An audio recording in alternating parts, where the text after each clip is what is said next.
we made it. We have Maxwell's equations in differential form, and we wrote them in their simplest form for empty space, no charges, no currents, where del dot E is 0, del dot B is 0, etc. So what we want to do now is see what did Maxwell really do to get them named after himself. So they're called Maxwell's equations, and his name is on 1/2 of one of them. So it's really only 1/8 Maxwell's equations. Well, he did something else. So he sort of brought them all together, but then he started to play with them. Okay? So let's see. The first thing you would want to do is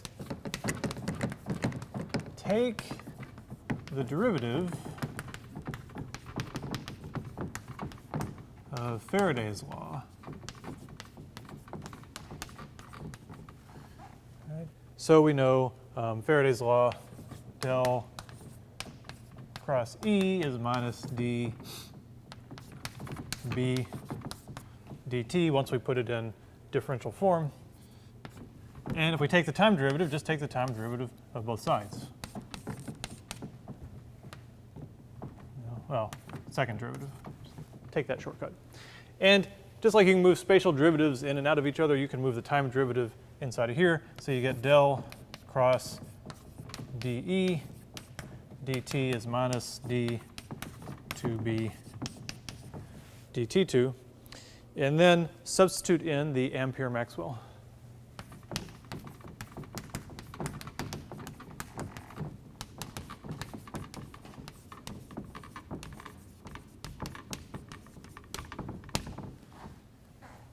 So let's see what we're going to do there. We're going to take what we would usually have as dE dt, which is del cross B, and put it right there. So it would become del cross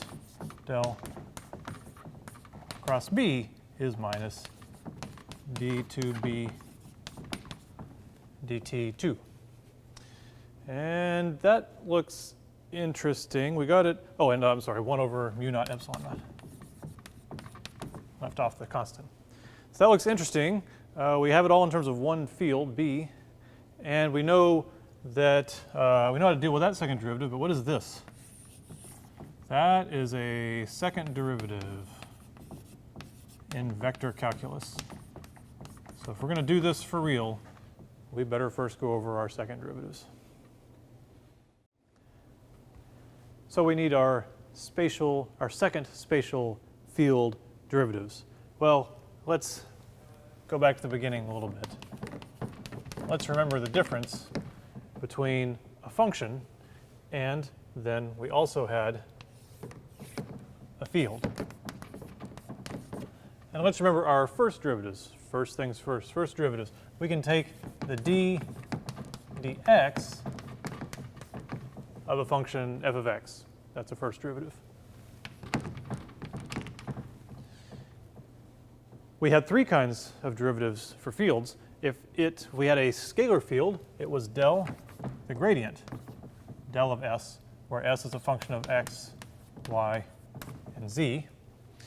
And then if it's a vector field, we had the divergence, dot v, where v, each component can be a function of x, y, and z. That distinguishes them from the simple function. And then, of course, there was the curl del cross v, where that's a function of x, y, and z. Those were our first derivatives. Now, we need second derivatives. A function, simple 1D function. Life was good back when we could just say d2 dx2 of fx. Just take another derivative. Now things are more complicated. So we want to apply del again, basically. So we went from a scalar function to this. This is a vector, right? The gradient of a scalar gives you a vector function. It has different values depending on which way you look. Well, if it's a vector, there's now 2 things we can do to it. We can take its divergence, del dot del s. These are supposed to be both dels. They look a little different. Okay. Del, the gradient of the, I'm sorry, the divergence of the gradient. And we could also take a cross product. We could take the curl curl of the gradient. So there's actually a lot of second derivatives. Let's look at this one. This is a scalar field. Well, there's only one thing we can do with a scalar is we can take its gradient. So you could have del, the gradient of the divergence, like that. And finally, this one, the curl was a vector field. So we could take the divergence of the curl, del dot del cross v. We could do that. And then finally, we could take the curl of the curl. Curl of the curl of v. So because of the peculiarities of the del and because the difference between scalar and vector fields, we ended up with 5 second derivatives to worry about. Okay? And one of them, you can see this is the one that showed up in Maxwell's equations. So that's a good one. We like that one. We'll think about this one. Some of them have famous names. This is the Laplacian. This has a nickname, del squared s. If you take the gradient of a vector, or sorry, if you have a scalar field, you take its gradient, and you take the divergence of that, you get back to a scalar field called the Laplacian. We'll look at that one. Like that.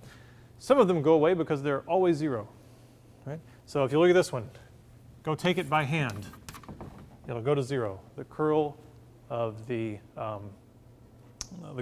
gradient of any scalar will be 0, and it's basically because it gives you, d dx of dy dz, d dy of dx dz. All those little terms that you subtract end up becoming the same in the curl, and they all cancel. Another one that comes out to be 0, you can do it by hand if you want, is that one. That one comes out to be 0. So we have the Laplacian, we have the curl of the curl, and then this one's hanging around in there. That will become important as well. So let's look at these three in a little more detail. So we had better evaluate some of these second derivatives. So 2 of them I told you are 0.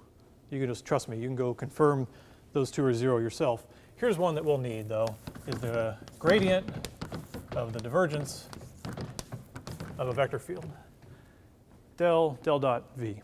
So let's figure that out. Well, the gradient of the divergence we know is dvx dy plus dvy, oops, dx, sorry, dvy dy plus dvz dz. The divergence is a scalar, just like it should be, so there we go. And that's from taking the dot product of ddx, ddy, ddz, and vx, vy, vz. So we've talked about that before. So now we've got to take the gradient of this, which basically means we take this whole thing, ddx on the I hat, the whole thing, ddy on the j, and the whole thing, ddz on the k. So it looks like this, then del of del dot v, the whole thing, will be this. d2vx dx2 plus d2vy dy dx plus d2vz dz dx I hat plus d2vx dx dy plus d2vy dy2 plus d2vz dz dy on the j hat plus d2vx dx dz plus d2vy dy dz plus d2vz dz2 k hat. So yeah, that looks right? So we got a couple of second derivatives, d2, dx, dz, the rest are all crossed, I, j, k. It came out as a vector just like it should. Okay, so we're going to need that later. That is the gradient of the divergence. And now we need del cross vector field. All right, well, that's equal to del cross, that's this del, and then let's write this one, I, j, k, ddx, ddy, ddz. And then we write vx, the little function in front of the I hat, vy, little function in front of the j hat, vz, function in front of the k hat. Like that. All right. So let's see. That is del cross what? dvz dy minus dvy dz I hat minus dvz dx minus dvx dz j hat plus k hat is dvy dx minus dvx dy k hat. So all we need is now the cross product of del and all that. You asked for it, right? I mean, I wanted to, this is all equal to, let's see, I wanted to do another week of AC circuits, but no. Everybody said, no, we want to hear about waves. You know everything. ddx, ddy, ddz, and in here, dvz dy minus dvy dz.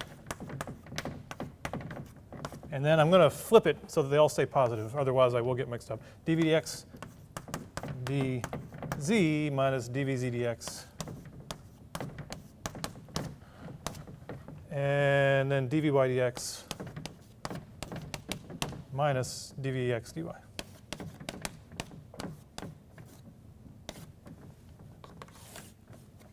All right, we just need that determinant. All right, here we go.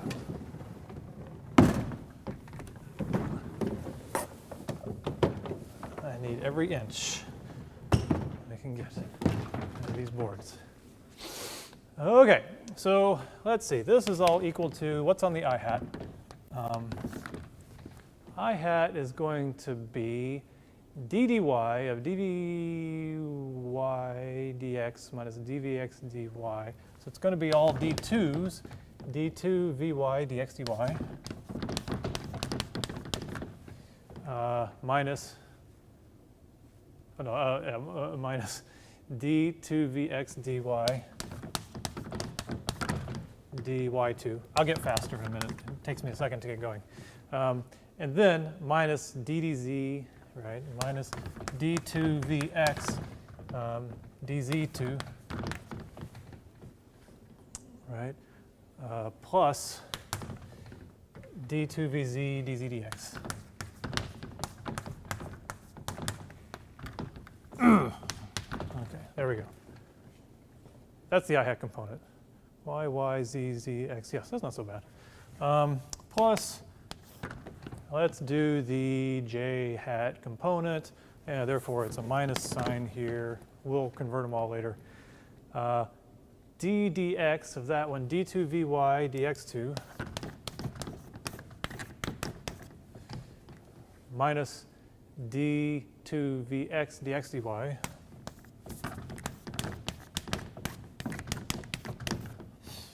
All right, that was the, oh, I'm doing j hat, yeah, minus d2 vz dz dy, and then minus is plus d2 vy, and then dz2. J hat. All right, and then plus, let's see if we can get to the k hat. If anybody's made a mistake, shoot me an email real quick. K hat, ddx, so d2 vx dx dz.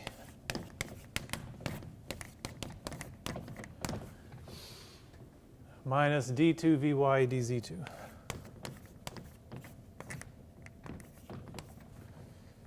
All right, and then what are we on, k hat?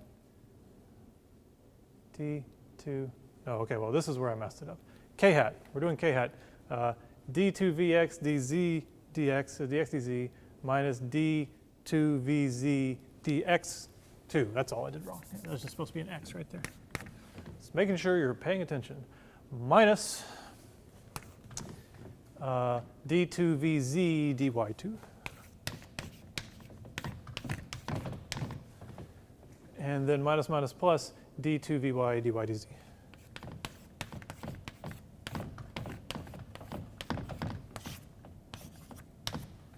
K hat. So there it is. That is del cross v. So we have a big mess for del dot v, and we have a big mess for del cross v. So now in a minute, let's put them together. Now we have taken our derivatives. Now we're going to mess with it a little bit. First of all, let's distribute this negative sign. Negative, positive, positive, negative. Fine, that helped. Now let's take each one and add and subtract the same number. This seems strange, but we do need to do it. So we're going to both add and subtract d2vx dx2 minus d2vx dx2 I hat plus d2vy dy2 minus d2vy dy2 j hat plus d2vz dz2 minus d2vz dz2 k hat. All right, has anything changed? No. We just have added and subtracted the same thing from each one. We're still completely fine.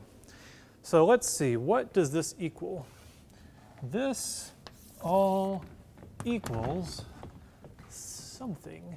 So if we look at it, we could start to pick off the components, and we're going to be able to find the gradient of the divergence. Del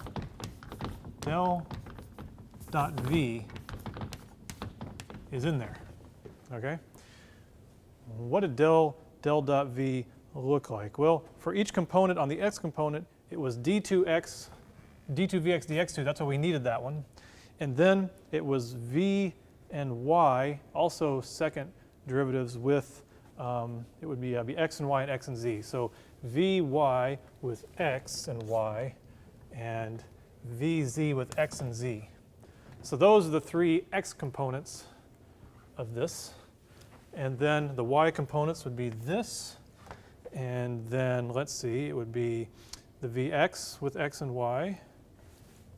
And it would be the vz with z and y. Yes. That would be the y component of this, the j component. And k hat component, we would need this, the d2vz dz2, and then we need the d2vx dx dz, there it is, and the d2vy dy dz, there it is. The hint, it's the positive ones, okay? So those together make that. So del cross v, let's write it more explicitly. Del cross v is del of del dot v, but we're not done. There's still something left. There's a lot left, right? There's all kinds of stuff left. Okay, what's left? Minus, let's see, what's left here? Hey, they're all dvx's. Look at that. Or they're all d2. d2vx dx2. There's the minus for all of them. d2vx dy2. And then there must also be d2vx dz2.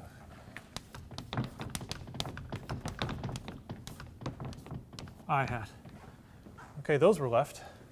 And then what was left on j hat? Well, it's going to be similar, but with y's. Okay, d2vy dy2, d2vy dz2, d2vy dx2.